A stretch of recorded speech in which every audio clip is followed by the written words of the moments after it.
CBN Juiz de Fora. CBN Intimamente. No CBN Intimamente de hoje eu converso com a psicóloga e sexóloga Elisângela Pereira. Tudo bem, Elis? Tudo bem, Cris. E você, ouvintes, internautas, beijocas. Que bom ter você aqui com a gente, viu? Obrigada. Bom, vamos falar sobre um tema muito interessante como todos os outros. Sou feliz sem sexo. E daí? E daí, gente? Essa foi uma O pergunta. Vitinho fez uma cara nos bastidores ali meio de que não gostou. Não aprovou, não curtiu. Eu acho que ele quis dizer, não sei o que é isso. Não curti. Então, essa pergunta foi feita por uma cliente. Ela chegou lá e falou assim, Elisângela, mas eu sou feliz sem sexo. E daí? Falei, ótimo tema. Realizada. Ótimo tema, vamos levar isso porque, né, a voz do povo é a voz de Deus. Então... Isso mesmo, porque aqui o pessoal tem vez e tem voz também, tá? Exatamente. Então, se é uma questão dessa pessoa, provavelmente é uma questão de muitas outras pessoas, né? Sim. E a partir do momento que a gente postou o tema, aí várias pessoas começam a interagir e mandar pergunta e já dar opinião e tal. E já teve gente que falou comigo assim, eu não consigo entender nem imaginar como que um relacionamento pode funcionar desse jeito. Então, assim, existe isso? Existe, a gente já falou aqui, até já foi tema de programas anteriores, mas os temas sempre voltam, porque as questões são muito parecidas sempre, né? E acho interessante a gente falar novamente sobre esse assunto. Sim. Um casal pode ser feliz sem ter sexo, sem ter vida sexual ativa dentro do casamento? Sim, pode. Porque muitas vezes chega num momento da vida que a pessoa começa a priorizar outras questões. Então, às vezes já está numa fase mais velha, né? Sim. E às vezes nem tanto, tá? Porque as pessoas acham que isso é uma característica de casais que já passaram muito tempo da terceira idade. E não é. Eu tenho casais relativamente jovens que vivem sem sexo. Foi uma combinação entre os dois. Exatamente. Aí é isso que é interessante a gente pensar. Que só vai funcionar, claro, se for uma combinação, se for um acordo entre os dois. Porque quando é que a gente tem um problema? Quando para uma pessoa tá legal desse jeito, ok, isso não me faz falta, o sexo não me faz falta. Mas para o outro, não tá. Aí a gente começa a ter conflito, problema, porque é sempre um na carência, é sempre um pedindo, né, aquela migalha ali e ele não recebe. Isso vai gerar ansiedade, angústia, muitas vezes até depressão. Não é? Então, se é uma questão que está bem resolvida para o casal, funciona. Se é uma questão que só está resolvida para um dos parceiros, teremos problema, teremos conflito. Agora, a questão do sexo, porque a gente até já falou aqui em outros programas, quanto mais você pratica a atividade física, maior é a sua vontade de continuar a praticar esse desempenho, de ter uma vida sexual ativa. Então, a partir do momento que não só isso é dialogado com o parceiro e com a parceira, mas que você também diminui essa frequência, ela vai sendo deixada de lado mesmo, perde a vontade, né? A realidade, Cris, é o seguinte, o cérebro da gente, ele se acostuma com hábitos. Nosso cérebro, ele é muito ligado a hábito.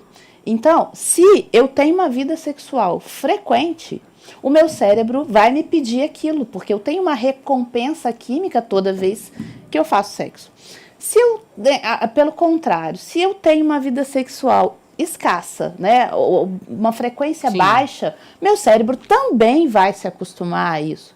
Então, a tendência é que ele não sinta. Então, assim, não é nem que talvez não faça falta. O sexo já virou algo descartável dentro daquela relação, muitas vezes por um hábito. Então, a questão do hábito a gente pode criar hábito para qualquer coisa nessa vida. Então, se eu me acostumei com a falta, se eu me acostumei com não ter determinado tipo de atitude, de comportamento, aquilo ali passa a fazer parte, o cérebro entende que aquilo ali faz parte daquela personalidade. Então, ele já nem cobra. Então, é comum às vezes chegar em casais, né, um homem ou uma mulher em sessões individuais e fala assim, mas eu nem sinto falta. Uhum. E antigamente era uma coisa que eu gostava pra caramba e hoje eu já nem sinto falta mais. Gostava pra caramba, provavelmente praticava muito. Isso. O cérebro pede mais e mais e mais. foi deixando de lado, não vamos questionar aqui o motivo, o cérebro também se acomoda a isso. Fala, então, tá ok, isso já não faz mais parte. E aí ele para de a pessoa cobrar. passa a ser assexuada? Não. Pode-se considerar isso? Na verdade, o termo correto é assexual. Né? Ah, sim, Assexual ótimo. é aquela pessoa que não tem interesse em sexo. Né? Então, não que ela passe a ser assexual. Ela só... Porque a pessoa que é assexual, ela é assexual sempre. Sim. Ela, desde o início sempre, da né? vida dela, ela não teve um interesse verdadeiro na questão do sexo. Ela se afasta disso e procura parceiros que também sejam. Quando você já teve uma vida sexual ativa e de repente você perde o interesse, você não deixa, né? Você não se torna assexual. Mas simplesmente você tá ok com aquela situação. Você se acomoda. E muitas vezes o que é levado em consideração? A relação que eu tenho com o parceiro ou com a parceira, a qualidade de vida que a gente tem junto. Muitas vezes As a criação outras de atividades filhos, que fazem juntos e que não necessariamente está ligada a uma muitas conotação vezes a sexual. criação de filhos. Aí uma outra pergunta que é muito frequente, que às vezes as pessoas me questionam, fala legal, mas aí às vezes não tem esse relacionamento, não tem o sexo dentro do casamento, mas tem fora. Fala, aí já é outro problema. Aí já é outra coisa. Aí a ser já discutida. temos um tema para um outro programa.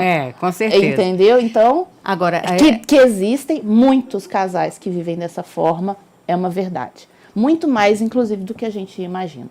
Mas eu acredito que eles substituam essa atividade por outras também muito prazerosas a dois, né? Que não seja necessariamente uma conotação sexual.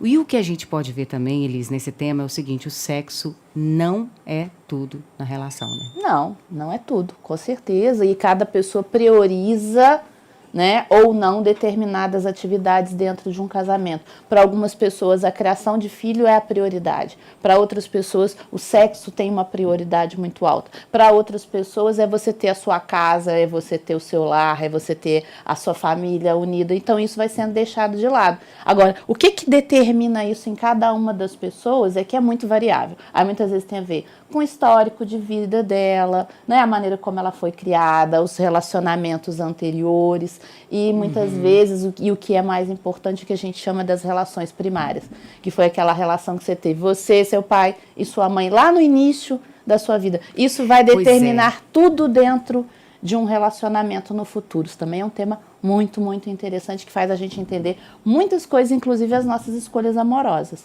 Esses reflexos e essas consequências da criação primária, você já falou até muitas vezes como isso reflete na vida adulta, né? Mas eu tenho sempre que trazer isso, porque é importante que as pessoas saibam disso, e para que elas tenham consciência, Cris. Quanto mais consciente dos meus atos, quanto mais consciente das minhas escolhas, quanto mais autoconhecimento, maior a minha possibilidade de ser feliz. Porque aí eu não fico ruminando, brigando com coisas que na realidade não estão acontecendo, porque eu consigo entender todo um porquê daquela situação. Então, autoconhecimento é tudo. Então, a gente vai sempre estar falando sobre isso. Relações primárias determinam praticamente tudo na nossa vida adulta. É a fase mais curta, porque ela vai de 0 a 7 anos, então é o período mais curto da nossa vida, que é a nossa primeira infância, e vai determinar tudo até a nossa morte.